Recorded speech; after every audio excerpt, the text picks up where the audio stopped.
കേരളത്തിലെ അറിയപ്പെടുന്ന forensic surgeon ആയിരുന്നു ഡോക്ടർ ഷേർലി വാസു. ഏതാനും ദിവസങ്ങൾക്ക് മുമ്പാണ് അവർ നമ്മ വിട്ട് പിരിഞ്ഞത്.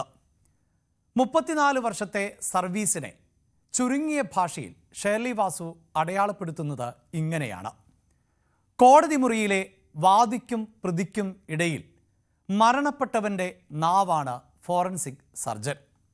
മരണപ്പെട്ടവന് താൻ എങ്ങനെയാണ് മരിച്ചത് എന്ന് ലോകത്തോട് വിളിച്ചു പറയാനുള്ള ഏക മാർഗമാണ് ഫോറൻസിക് സർജൻ.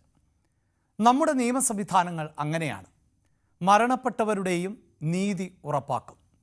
ആ നീതി ഉറപ്പാക്കേണ്ട ഭാരിച്ച ഉത്തരവാദിത്തമാണ് നമ്മുടെ പോലീസ് സേനയ്ക്ക് ഉള്ളത്.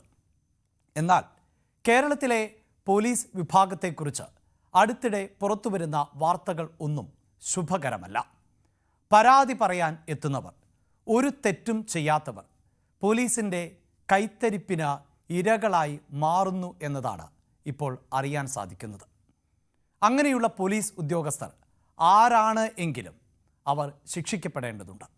ഇത്തരം പുഴുക്കുത്തുകളെ മുളയിലേ നുള്ളാൻ നമ്മുടെ ഭരണകൂടവും തയ്യാറാകണം.